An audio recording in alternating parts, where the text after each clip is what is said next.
J'aimerais que ce soit vu et que les Algériens sachent que quelque part il y a des Algériens qui ont beaucoup souffert d'être détachés de leur pays. Mes grands-parents, entre autres, qui sont morts sans jamais revoir leur pays, avec un cœur gros comme ça, parce qu'ils avaient tout laissé là-bas, quoi.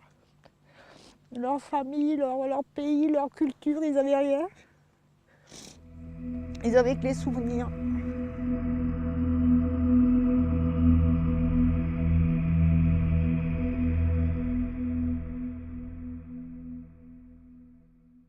Et que quelque part, si on pouvait revenir en arrière, mais je les mettrais sur un tapis volant ou je ne sais quoi pour pouvoir les ramener.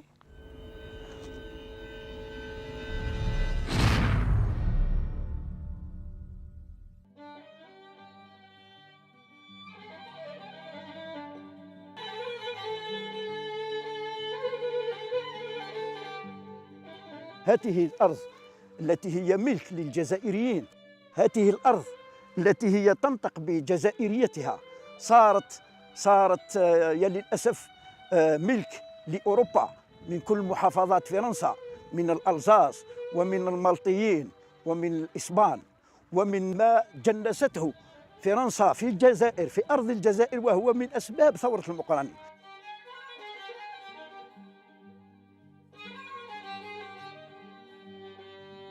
نحن هنا في قلعة بني عباس التي ينتمي إليها الحاج محمد المقراني وأخيه أحمد بومزراك. والحاج محمد المقراني ليس هو شخصية علمية أو دينية، بل هو شخصية سياسية وعسكرية. تجمع حوله الشعب في هذه المنطقة، منطقة البيبان، ثم قام باتصال مع زاوية الشيخ الحداد الرحمانية التي لها قوة شعبية يعني عظيمة.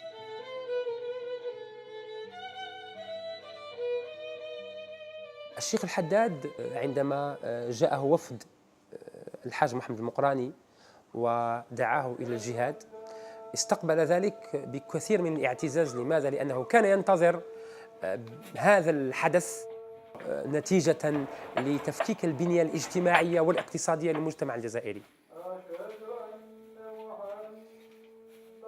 في 8 ماي في سوق صدوق، الشيخ الحداد رفع عصاه في السماء وقال: سنرمي فرنسا مثل ما أرمي أنا عصاي.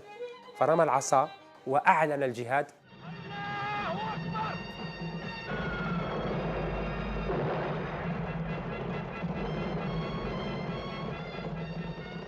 ومن هنا، من هذه الأرض الطيبة، سهول مجانة العتيقة، اندلعت انتفاضة الحاج محمد المقراني والشيخ الحداد. اتجهت قوات الحاج محمد المقراني من مجانة على 3 محاور.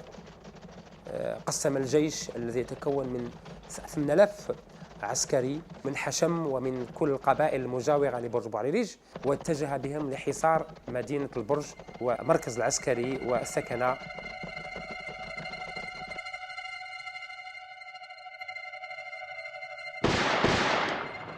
هذا الحصار رغم ما كانت السلطات الفرنسية من معدات عسكرية، إلى أنها واجهت صعوبة كبيرة في اختراق الحصار الذي أداه الحاج محمد المقراني بامتياز.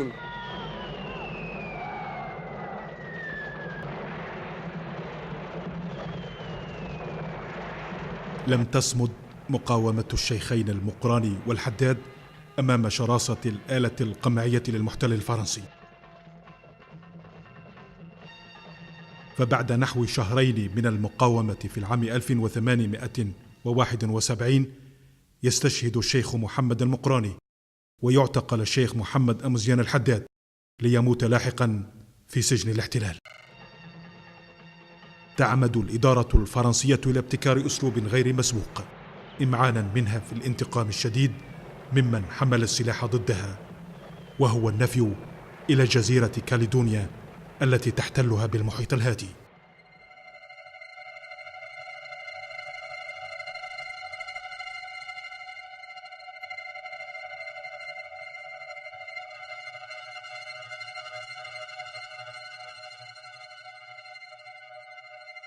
جميع القادة يتقدمهم أبو مزراق المقراني، شقيق الشهيد زعيم المقاومة ونجلاء الشيخ الحداد محمد وعزيز، ينقلون والمئات الآخرون من المقاتلين الأشداء من موانئ فرنسية في رحلات الموت والعذاب إلى كاليدونيا الجديدة بدءا من شهر يونيو حزيران في العام 1873.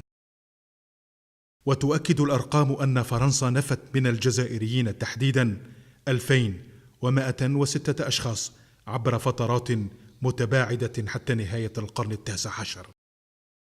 أخذوا من قسنطينة إلى تولون، ومن تولون ركبوا إلى كاليدونيا. أخذوا معهم الزاد المتكون من التمر والماء. النفي الذي تعرض له القادة وحتى الجنود الأشاوس وحتى شخصيات النافذة والفاعلة في قبائل الجزائرية، لأنه لو تنظر إلى الأسماء التي نفيت من وهران إلى غاية عنابة ومن الجنوب إلى الشمال، كل هذه الشخصيات عندها امتدادات أسرية. فتفتيت المجتمع الجزائري انطلق من هذا التصور الذي أتى به مجموعة من الخبراء الفرنسيين. أول خطوة قام بها الاستعمار الفرنسي هو قتل العلماء والمفكرين، والذين لم يتمكن من قتلهم نظرا لمكانتهم العائلية والعلمية والفكرية داخل المجتمع الجزائري، جمعتهم وهجرتهم إلى كاليدونيا لعزلهم عن العالم ولجعلهم يموتون من خلال الطبيعة التي تعرفها جزيرة كاليدونيا آنذاك. وقبل وصولهم بحوالي 15 يوم نفذ التمر وما عليهم إلا أن يأكلوا أكل البحارة الفرنسيين المتكون من اللحم المملح للخنزير، فرفض الجميع أكل هذا اللحم. هناك من مات من شدة الجوع، وتمت الصلاة عليهم على ظهر الباخرة والقوا بهم في البحر. صاروا في هذه الأصقاع البعيدة مقطعين محبوسين في أبشع صور القمع، في جزر خالية من كل مقومات يعني العيش، وخاصة أنهم يعرفون أنهم لا يرجعون إلى البلاد.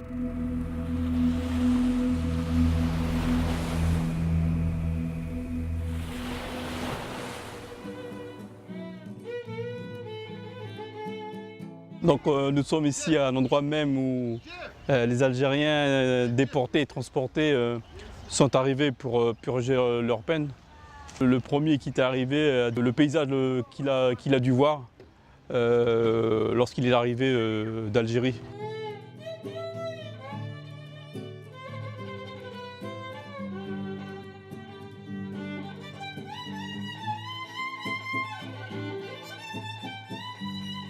كاليدونيا الجديدة وعاصمتها نومية، مستعمرة فرنسية في قلب المحيط الهادي شرق أستراليا على مساحة 19,000 كيلومتر مربع. احتلتها فرنسا العام 1853. سكانها نحو 250,000، منها نحو 20,000 من أحفاد الجزائريين.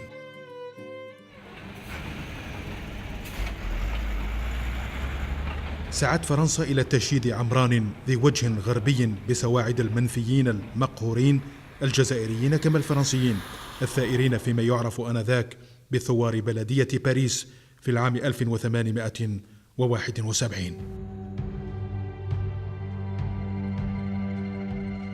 هذا النفي الذي هو في الحقيقة قمع سياسي ترك آثار كبيرة، أولا في المنفيين أنفسهم الذين فصلوا عن موطنهم وعن أهلهم، نفيوا إلى هذه الأصقاع وعوقبوا حتى يؤثرون في معنوياتهم.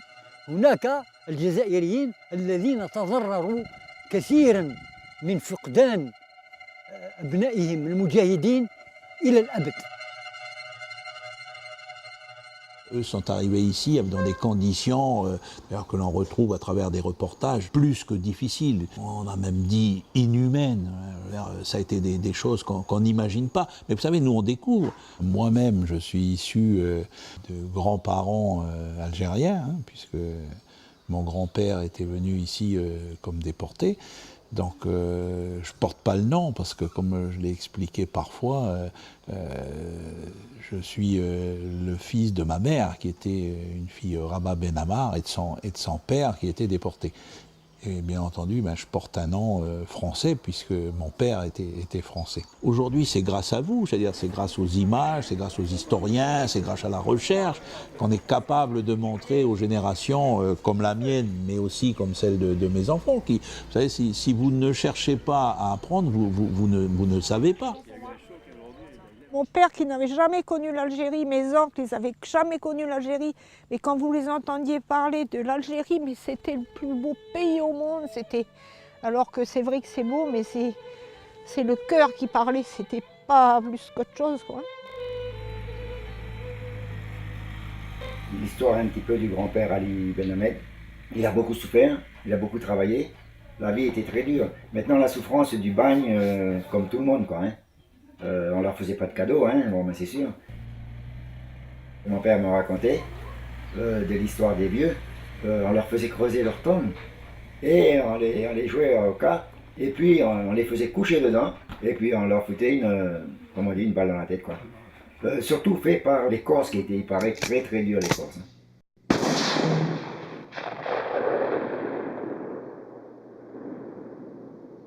Ça reste gravé quand on nous dit il a échappé à la mort, mais bon, parce que ça ne devait pas être son tour, quoi. Je pense surtout beaucoup à tous ces vieux qui ont souffert. Il y en a beaucoup qui, pendant le voyage, qui sont morts et qui ont été jetés comme des sacs de linge sale à la mer. Je sais que mon grand-père Boanani, lui, il est arrivé en 1895 en Calédonie. Je sais qu'il est né en 1833 à Biskra en Algérie.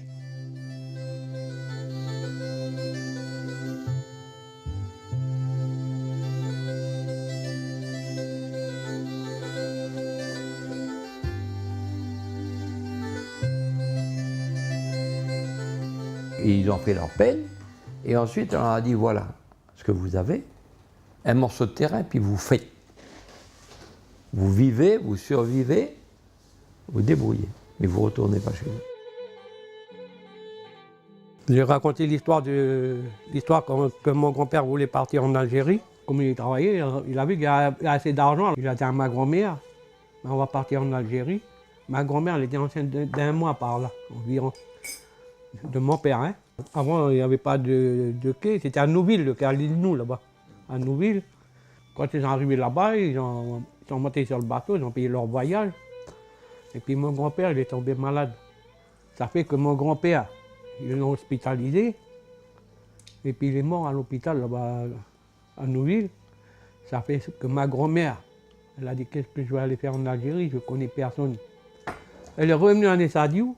Mais enfin, on est algérien quand même, et on est fiers d'être algérien. Ah oui, l'Algérie, c'est tout. C'est notre pays, l'Algérie.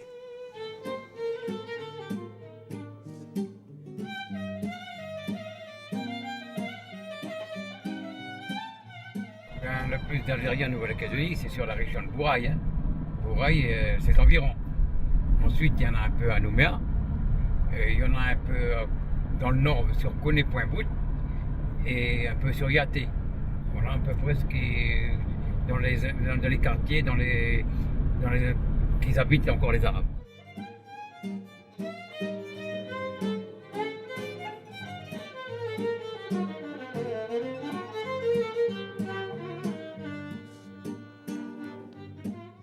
Le jour du Ramadan, du carême, ils étaient arrivés tous en blanc.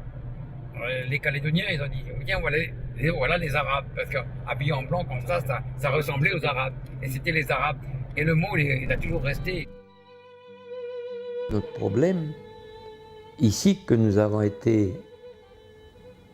servi à coloniser le pays, en étant nous-mêmes là-bas, décolonisés. Parce que c'était essentiellement pour coloniser la Calédonie, parce qu'ils avaient des prisons en Algérie. Ils auraient pu faire leur prison là-bas. Il fallait peupler, il fallait coloniser.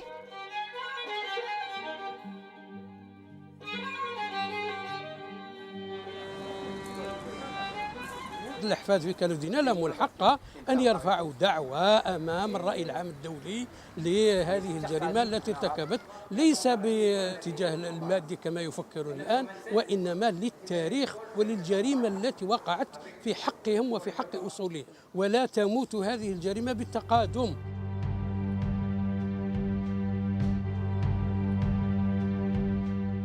En France, ils vidaient les prisons et les maisons de correction, puis ils envoyaient les femmes ici. Ils les mettaient dans des couvents. Ils étaient gardés par des bonnes sœurs avec le revolver à la ceinture. Et puis ces gens, ces Arabes, là, comme mon grand-père qui était libéré après, ils allaient chercher une femme dans ces couvents-là. Ils la voyaient 2 fois un quart d'heure, une fois aujourd'hui, une fois la semaine prochaine, et puis ça y est, emballé, c'est pesé. Et c'était toutes des Françaises, il n'y avait pas de femmes arabes. C'était que des hommes, et qu'il n'y avait pas la femme.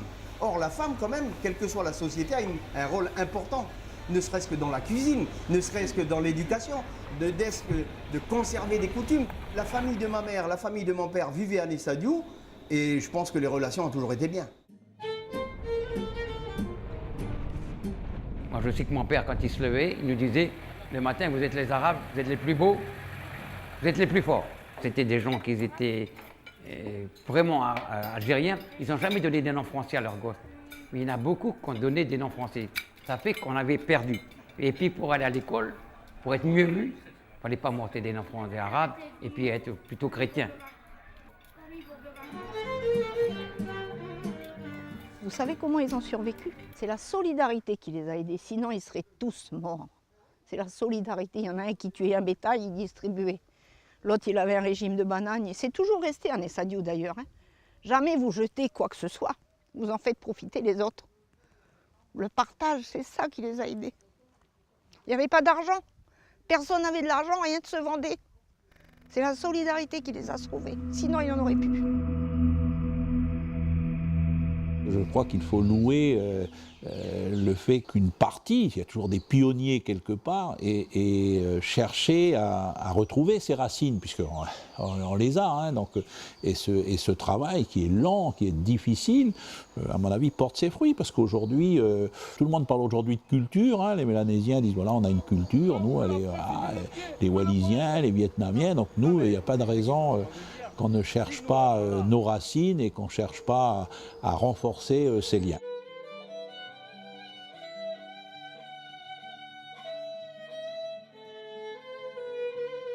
C'est là,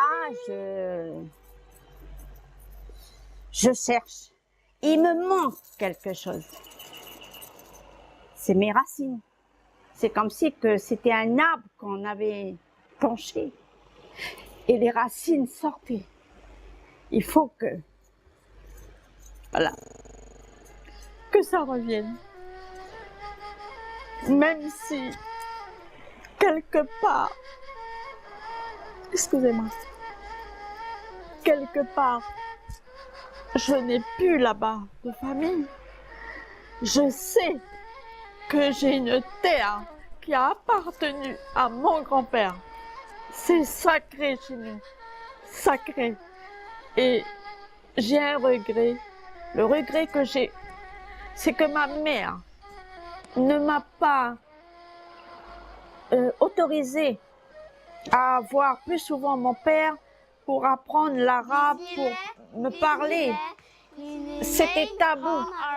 Bismillah, Bismillah, Allah. Alif, B, T, C, Jim, Ha, Ha. Alif, Bae, Tae, Se, Jim. Après, alhamdulillah, salam alaikum.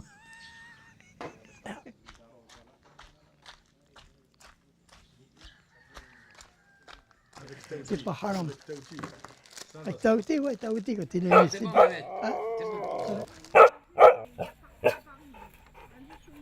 Il a bien connu mon père. Il parlait l'arabe, il parlait le tahitien, il parlait le kanak, il parlait 4-5 langues arabes, l'Arbaïli, il parlait la Mchaoui, il parlait tout. Aïe, aïe, aïe. Moi, je ne sais pas estimer, parce que moi, je le dis franchement, je suis arabe, j'ai une goutte de sang peut-être arabe, mais c'est de l'arabe qu'il y a là-dedans, c'est pas d'autre chose. Jamais, jamais. Et moi, moi, mes enfants, ils ont leur père, leur grand-mère et tout ça de côté paternel qui n'est pas arabe, mais ils sont arabes jusqu'à la moelle. Ces enfants de bagnards, ces enfants de déportés, de transportés, c'est pas qu'ils se croient une race supérieure, c'est pas Hitler. Alors que maintenant, eh ben, on le revendique haut et fort. Alors même si on vous dit, bah oui, mais tu dis que tu es arabe, mais tu as des souches métropolitaines et ça, non, je suis arabe, je suis Ali Majan, né Abdelkader Bouanani, je suis de souche arabe, je suis de la vallée de Sadiou et j'en suis fière. Nous, on s'est fait traiter de sale bico à l'école. Nous, nos générations, ou les fils de bico, ou les fils de chapeau de paille. Bon, ça, ce sont des humiliations que nous avons subies. Mais ce n'était pas un choix. Le pire dans tout ça, c'est que moi, les gens qui étaient racistes avec moi, ils avaient la même couleur de peau que moi. Si l'autre, il est jaune, il est noir, il n'est pas de la même couleur, vous vous dites, bon, ben, on est différents. C'est normal qu'ils m'en veuillent, mais non, ils avaient la même couleur de peau que moi, ils me traitaient de sale race.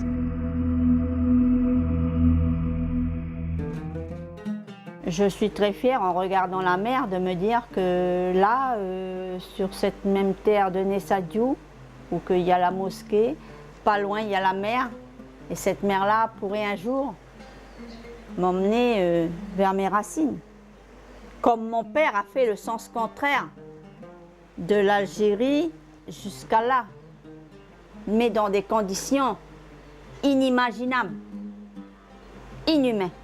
Je pense qu'on peut relever la tête et dire, moi, personnellement, Lucette Ouiba Benamar, je suis très fière d'avoir eu un père, un grand-père déporté, sacrifié. C'est pour ça que je lève la tête et jusqu'à ma mort, je la laisserai lever. C'est pour le nom des Ouiba Benamar. Voilà.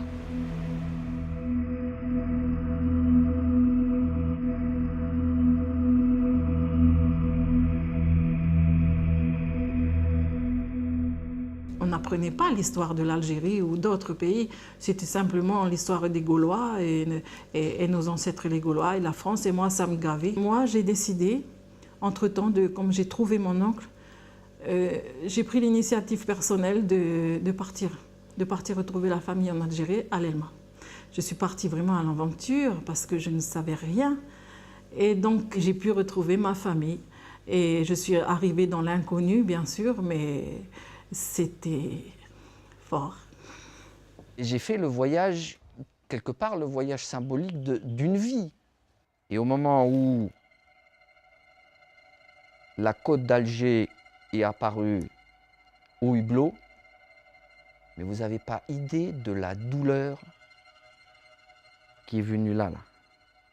Une douleur que j'avais jamais ressentie. Je ne connaissais pas cette douleur-là.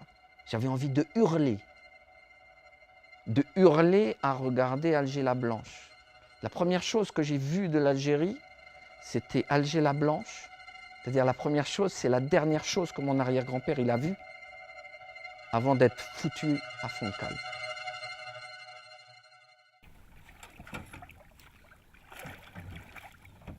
On est parti dans la montagne à Djidjel. Il y avait peut-être 200 Boufnèches. De partout, ça sortait. C'est une tribu, hein, les Boufnèches. Hein. Ça sortait de partout. Mais il y a des blancs, des noirs, des jaunes. Il dit ça, c'est un Boufnèche. Hein. Oh, et là, on arrive. Et là, il bloque. Et puis le vieux fait que ça canne. Ça. Là, la plateforme qui est là, avec le caillou au milieu, ça c'était. Ah, moi, il regarde mon père, normal. Ça, c'était ton grand-père. Ton grand-père qui a été déporté en Algérie, c'est là qu'il habitait. Mais il ne reste plus que la plateforme. Et là, ben, on s'est assis tous les trois. Hein. Il y a une émotion très forte. Parce que là, on peut dire que nous, on demande là, quoi. Il y a une source qui coule dans la montagne. Et là, les mecs, ils viennent chercher l'eau, tout. Et c'est la source des Boufnèches. Donc, on a bu à la source. Et là, je peux te dire, quand tu bois là, tu dis, il y a quelque chose là. Là, tu sens quelque chose passer dans tes veines.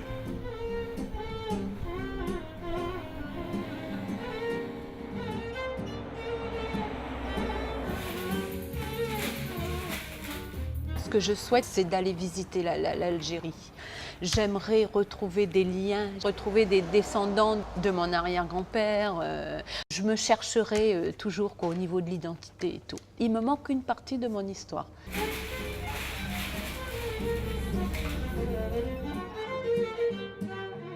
Pour nous, aller découvrir Alger ou certaines villes d'Alger, c'est quelque chose de fabuleux. J'ai pu discuter avec des gens d'ici, des descendants algériens qui ont été là-bas. Je veux dire, tous, sans exception, étaient enchantés. Je pense que ça pourrait être la même chose pour ceux qui pourraient venir nous voir.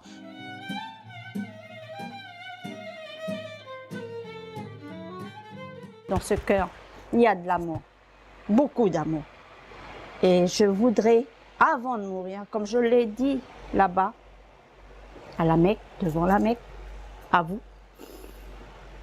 avant de mourir, j'aimerais bien, ne serait-ce que d'avoir un coup de fil d'un lointain petit cousin, ou je ne sais pas, quelqu'un qui m'appelle en me disant « Tu es de mon sang ».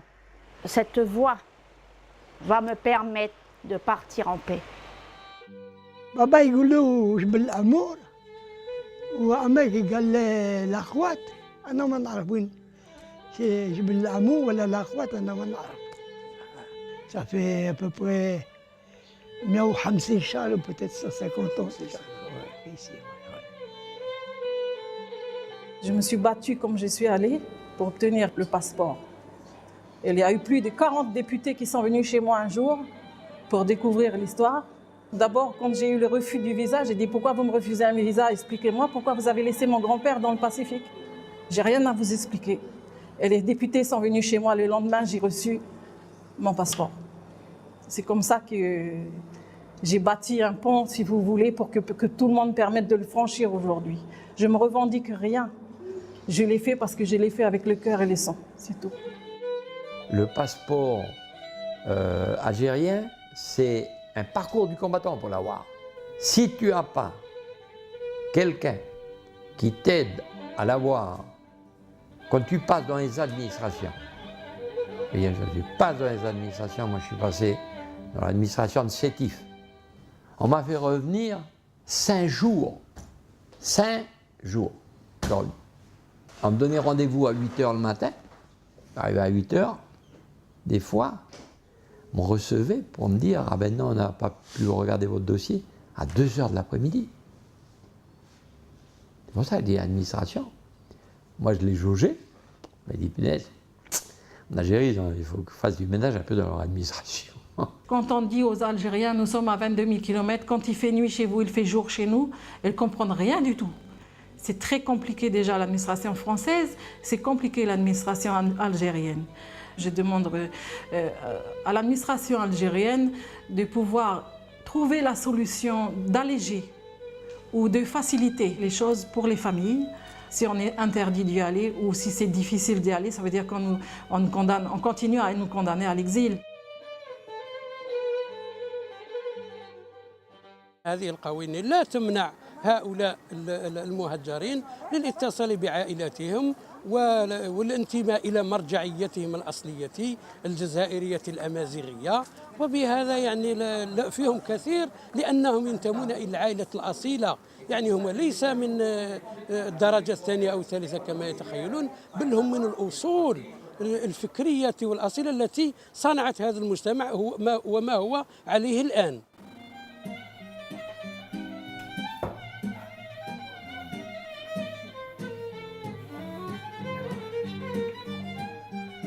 Je suis extrêmement reconnaissant aux gens de Bourail, de Nessadiou, à l'association, d'avoir su maintenir la flamme. S'il n'y avait pas eu tous ces vieux-là qui ont maintenu, il n'y aurait pas eu tout ce qu'on vit là.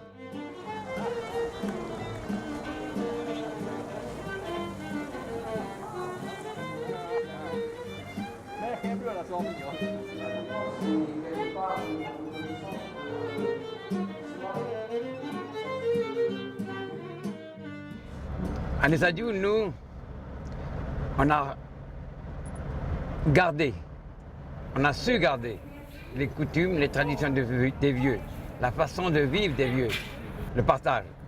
C'est-à-dire que lorsque, par exemple, à 11 h, il y a des gens qui arrivent parmi nous, eh bien on partage. Même qu'il n'y a pas assez, mais on fera le nécessaire pour que tout le monde puisse manger. On a gardé ces coutumes par rapport à l'islam. L'islam a fait beaucoup, parce que dans tous les autres villages où l'islam a disparu des descendants d'Algériens, ils n'ont pas gardé ces coutumes-là. Ils n'ont pas les mêmes traditions. Ma passion pour le cheval, j'arrive à la vivre, c'est bien grâce à lui, à mon père et à mon grand-père. Aujourd'hui, donc, je suis bien sur les terres de mon grand-père. Donc, voilà, je peux que lui rendre hommage. Même de nos jours, on retrouve beaucoup de descendants d'Algériens qui ont des liens avec le cheval. C'est des personnes qui ont contribué longuement à l'élevage et au développement du sport hippique en Calédonie.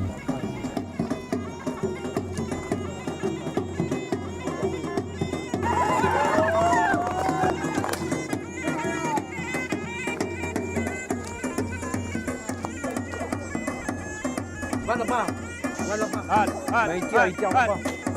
Ouais. Il arrive là-bas, il tire.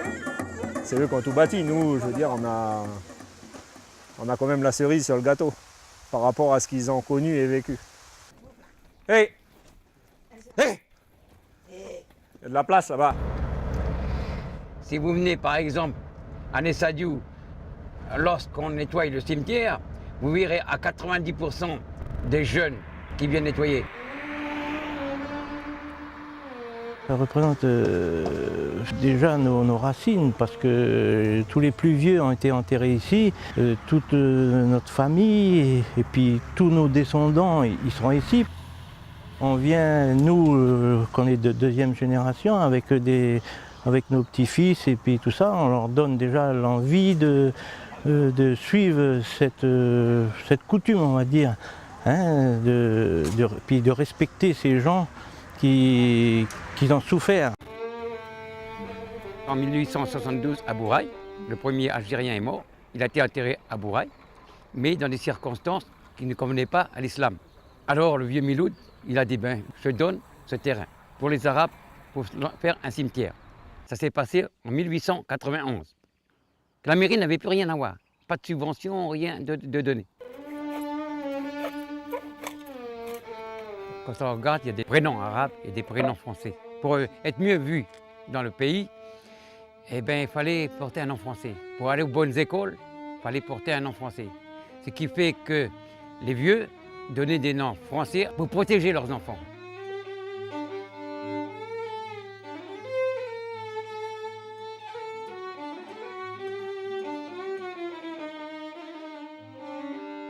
Nous, notre génération, bon, ben, on était des fils de bagnards, des enfants de bagnards.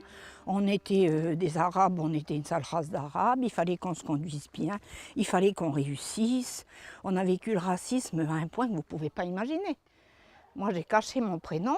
Je me suis fait embaucher dans l'administration sous mon faux prénom d'état civil. J'ai pris mes assurances vie sous mon faux prénom d'état civil. Et après, quand j'ai été pour être à la retraite et puis pour toucher mes assurances vie, ben, il a fallu que je justifie cette identité. J'avais pris mon prénom arabe. Parce qu'après, une fois que j'étais mariée, bon, c'est vrai qu'en étant jeune fille, c'était Abdelkader, donc ben voilà, hein, là, vous ne pouvez pas le cacher, vous êtes arabe, plus arabe que ça, tu meurs, quoi. Et après, quand j'ai été mariée, que j'ai pris le nom de mon mari, en ayant mon prénom français et mon nom de mariée, j'avais plus de traces, si vous voulez, de mon ethnie. Mon père Bouffnech a été irondé, c'était un musulman. Ma grand-mère n'avait pas le droit, elle avait sa cuisine à part, parce qu'au début, elle était chrétienne. Il était droit. Il était droit, il était sévère, mais il était droit, mon grand-père. Et là, je suis sur la tombe de mon grand-père, Belkacem Bouffnech Ben Ahmed. Il est arrivé ici en 1896, à Pointe-Bout. Et ensuite, il s'est marié à Vaud en 1910 et il est venu s'installer à Nessadiou, car il savait qu'il y avait un cimetière musulman dans ce village. Mais souvent, il disait quand même à mon père, il racontait avec aux vieux, qu'il aurait aimé retourner en Algérie parce qu'ici, il était bien, mais ce n'était pas chez lui. On est un peu troublé quand on parle d'eux. On ne sait plus quoi dire. Mais dans le cœur, il y a toujours quelque chose qui va au-delà de ce qu'on peut dire, qu'on ne peut pas exprimer, qu'on ne peut pas dire. Mais c'est renfermé ici.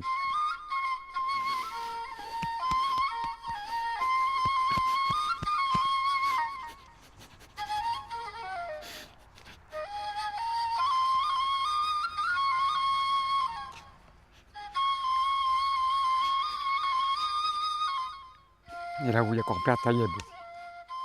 Grand-père Taïeb c'était un bon aussi. Il y a mes frères. Saïd, Belkacem, Taïeb, Karim. Toute la famille est là. Et moi je serai là.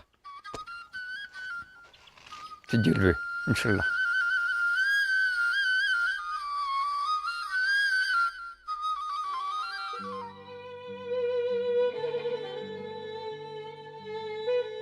Mon grand-père maternel, il s'est fait condamner à la place de son frère. Mais son frère, quand il s'est vu mourir en Algérie, il a appelé ses enfants et il a dit, si vous avez l'occasion de raconter à nous, ses descendants, dit mon frère, il doit être mort, que finalement c'est eux qui devraient être ici et nous là-bas.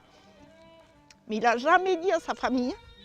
Il chantait, il avait une flûte, il chantait le soir au crépuscule quand il avait un peu le cafard.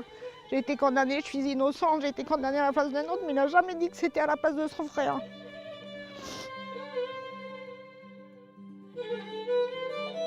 On sait d'où l'on vient. Et pour pouvoir avancer dans la vie, il faut savoir d'où l'on vient pour pouvoir aller. Même dans 2 ou 3 générations, ça sera la même histoire. On ne pourra pas la changer. Elle est écrite comme ça et elle restera.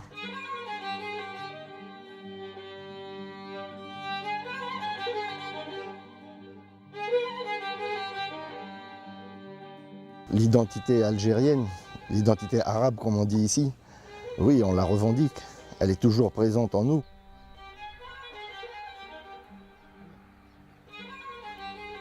Ce dont on a besoin, qui a été à chaque fois traduit auprès des autorités algériennes qu'on a pu rencontrer, c'est de dire il faut ici installer un couple de professeurs d'arabe à Bouraï. Parce que la population algérienne, lorsqu'elle a été libérée, elle a été à 90% libérée à Bouraï.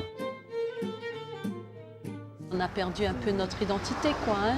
Mais c'est pas simple.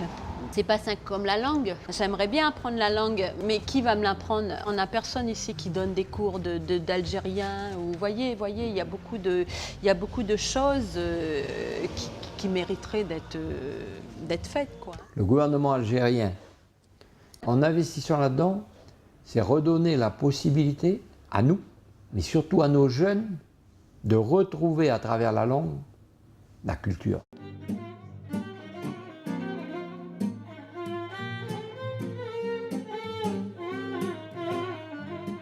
On aimerait beaucoup avoir notre identité algérienne. Ça nous tient beaucoup à cœur de pouvoir repartir au pays, de vivre là-bas, de rester là-bas, avec la famille, les enfants. Et c'est un grand combat. Alhamdulillah, c'est notre combat et Inch'Allah, on espère pouvoir réussir à retourner au pays. Cette envie est toujours aussi forte, je pense, peut-être pas aussi forte que l'arrière-grand-père, comme on n'a pas vécu les mêmes choses, mais bon, on se sent étranger dans ce pays. Et c'est pour cette raison que, en plus, pour ce qui est du Coran, c'est un Coran symbolique. Mais de nos jours, l'identité revient, la fierté d'être arabe revient. Les gens redonnent des noms arabes à leurs enfants, ils ont repris la religion. Maintenant, il y a beaucoup qui font le carême, qui font le ramadan, qui font beaucoup de choses, qui vont faire le hajj à la Mecque. Et ça veut dire que notre communauté a repris espoir. Aujourd'hui, on participe à la vie active. Vous avez dans l'agriculture, chez les fonctionnaires, dans les commerces, dans le service à personne, dans les industries, un peu dans tout corps de métier. Il y a des descendants qui ont bien réussi.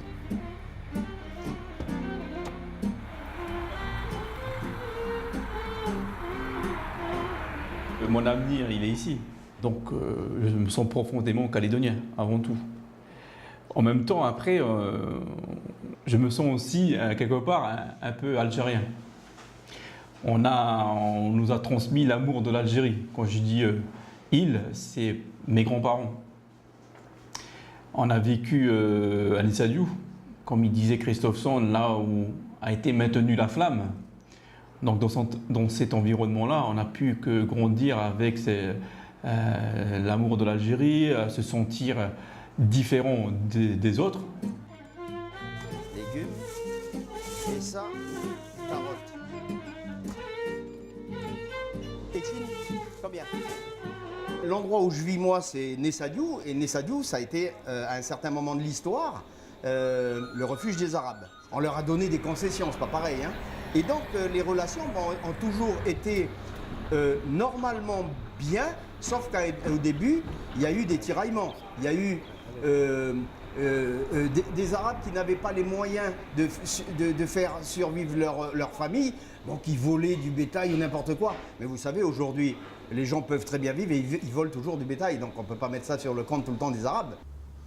Il y a une représentation algérienne à travers nous, à travers les noms, à travers les prénoms. Il y a une représentation musulmane à travers la mosquée. Mais on n'a pas un imam algérien. On n'a pas une adresse permettant de dire l'Algérie est présente en Nouvelle-Calédonie. La grande majorité, en fait, qui se réclame de l'islam aujourd'hui, c'est surtout des gens, justement, c'est plutôt une identité que de pratiquer consciemment la religion, quoi.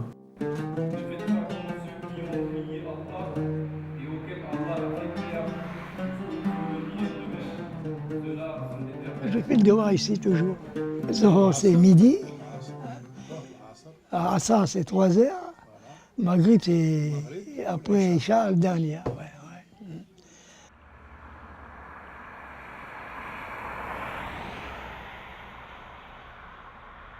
Chaque individu vit son islam différemment. Il y a ceux qui pratiquent régulièrement les 5 piliers, hein, les prières. C'est de dire j'appartiens à la religion de nos ancêtres. أعوذ بالله من الشيطان الرجيم بسم الله الرحمن الرحيم الحمد لله رب العالمين الرحمن الرحيم مالك يوم الدين إياك نعبد وإياك نستعين. On lit le Coran, on mémorise le Coran, alhamdulillah. Mais c'est vrai qu'avec la langue arabe, quand on parle arabe, quand on lit l'arabe, on n'a pas les mêmes sens, on n'a pas les mêmes mots. Donc la traduction en français c'est bien, mais au bout d'un moment, il faut parler l'arabe. Si on veut apprendre l'arabe, on est obligé de partir d'ici. On essaie de se réunir pour la prière du vendredi, même si c'est difficile de se réunir. Après, on essaie de faire la prière chaque soir. Je fais un peu l'imam, mais on essaye en tout cas d'établir la prière du vendredi. Ensuite, après, on essaie aussi de se réunir le vendredi soir avec un repas pour se rencontrer, pour partager un moment et surtout pour toujours avoir l'unité, quoi. Lorsqu'il y a des morts, on fait la prière de janaza. Lorsqu'il y a quelqu'un qui décède, on fait des sadakas au cimetière. Donc on essaye de maintenir vraiment tout ce qui est en rapport avec notre religion et tout ce qu'ont fait nos anciens, quoi.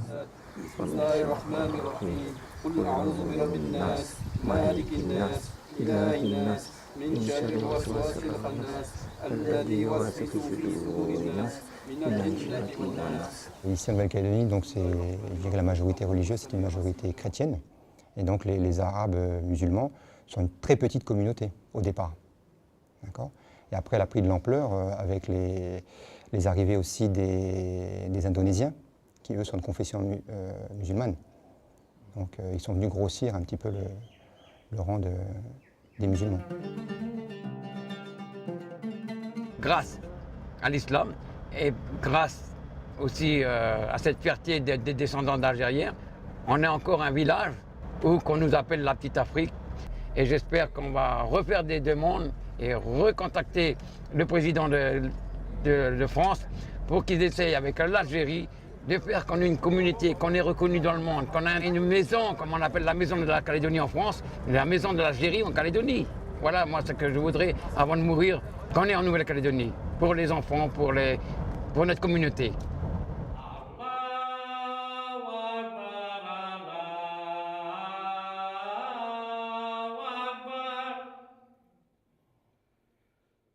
les difficultés à l'époque pour mettre la mosquée en place. Il a fallu 10 ans et on n'a pas pu l'appeler au départ mosquée, on l'a appelé centre culturel islamique. Tout ça parce qu'il fallait cacher. Cacher encore, parce que le terme mosquée faisait peur. À l'époque, c'est le gouvernement Pasqua.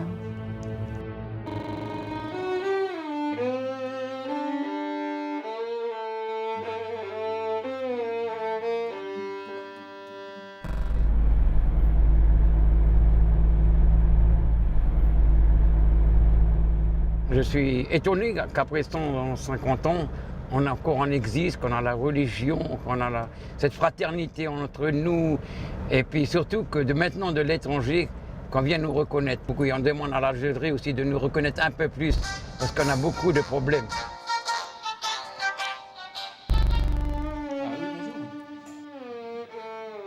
بعد مرارة طويلة دامت 30 سنة من النفي، سمح للقائد بومزراق المقروني بالعودة إلى الجزائر في العام 1904 ليتوفى بعد سنة من ذلك. أما نجلاء الشيخ الحداد فكلاهما فر من كاليدونيا سنوات النفي الأولى باتجاه مكة المكرمة، حيث توفي الشيخ محمد هناك، بينما وهو يحاول عائدا إلى الجزائر عبر فرنسا توفي الشيخ عزيز فجأة في العام 1895 بباريس، وينقل جثمانه لاحقا ليدفن في أرض أجداده. لكن حلم العودة لم يتحقق لجل المنفيين لتمتزج دماؤهم بالآخر في هذه الجزيرة.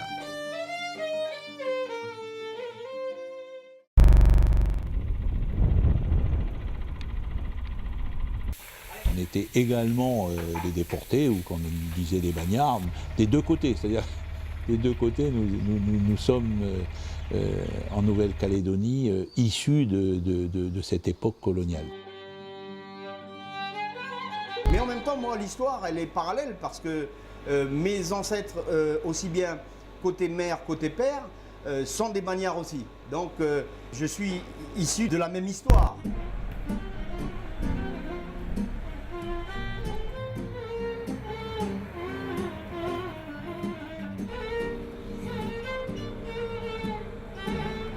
Les Arabes, c'était presque des déportés politiques, c'était pas des délinquants ni quoi que ce soit, hein, quand même. Hein. Et nous, par contre, nos parents, c'était quand même des gens qui étaient délinquants, qui ont certainement fait des bêtises qu'on ne connaît pas trop, et qu'on ne cherche pas trop à savoir non plus, parce que on ne va pas toujours vivre sur le passé non plus. Hein.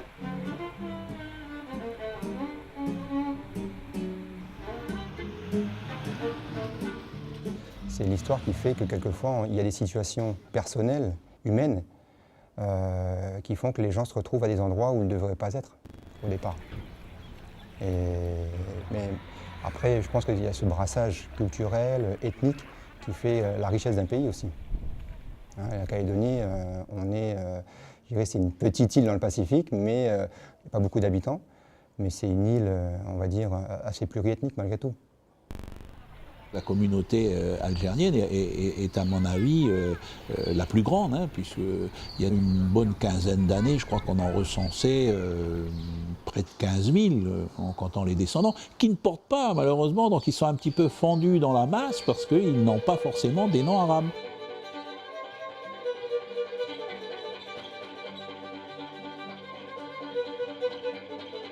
C'est des photos que les familles, les vieux, parce qu'en fin de compte, à l'époque, les photos n'étaient pas trop acceptées par les vieux arabes. Mais notre famille, à nous, ils ont fait des photos.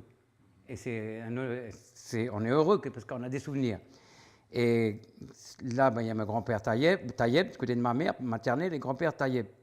Et dans ce livre, ça explique un peu notre histoire, ce qu'on a fait après quand ils étaient là, mais quand ils sont partis. Ce livre, pour moi, il a une grande valeur. Et il y a des photos de tous les vieux que j'ai pu retrouver, et il y en a beaucoup qui viennent le regarder. Tous les samedis, c'était la poule qu'on tuait. Il fallait tuer une poule. Il y avait 25, 30, 40 000. Et nous, on était à côté, ils écoutaient en arabe parce qu'il ne fallait pas parler. On les écoutait parler en arabe, parce que moi j'ai connu les derniers déportés, les derniers, quoi. Ça fait qu'on les écoutait parler en arabe. Et déjà, moi, quand j'entendais parler arabe, ça me touchait du cœur. J'aurais tant aimé. Et C'était formidable. Quand j'étais en France, j'étais aux anges quand je les entendais parler arabe. Mais de toute façon, maintenant, c'est pareil. Quand j'entends parler arabe à la télé, j'écoute, je suis de la musique, tout.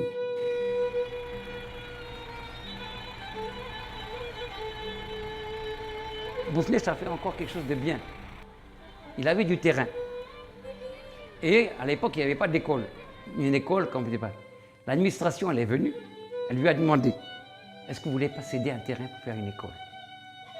Et il a recédé à l'administration un terrain de 5 hectares pour que les enfants puissent aller à l'école. Et dernièrement, on a fait faire une plaque à cette école, école de Nessadio, 1927, terrain cédé par Bouffinet Belkacem Ben Hamid. الراسخ عند معظم أحفاد الجزائريين أن كاليدونيا وطن ساهم في بنائه أجدادهم المقهورون وبات إذن لهم كما لغيرهم، ولا يجب أن تظلل مآسي الماضي مساحات المخيال العام لهؤلاء، وأن عليهم أن يشكلوا مجتمعا فاعلا وناجحا مع الإبقاء على المرجعية المميزة لكيانهم. Ce que tous nos vieux ils attendent de nous, collectivement dans ce pays-là, c'est que on envoie au reste du monde une image d'espoir. Une image de dire que chacun peut garder son identité, parce que je crois profondément à un besoin d'identité pour être bien dans sa peau, mais que ces identités peuvent se juxtaposer et vivre paisiblement les unes avec les autres dans le XXIe siècle sans avoir nécessairement à se confronter et à, j'allais dire, à guerroyer les unes contre les autres.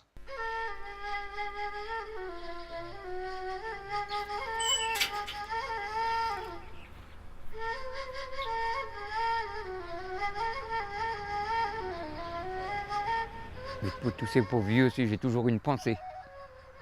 Parce qu'il faut penser à eux. Quand je prie pour eux. Un hommage parce qu'ils sont ici. Il ne faut pas les oublier, tous ces vieux qui sont là.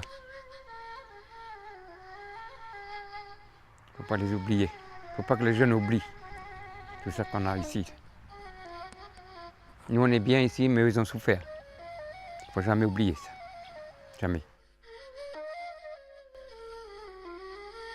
Jamais.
الصبر يمي ما تبكيش ولدك ربي ما يخليش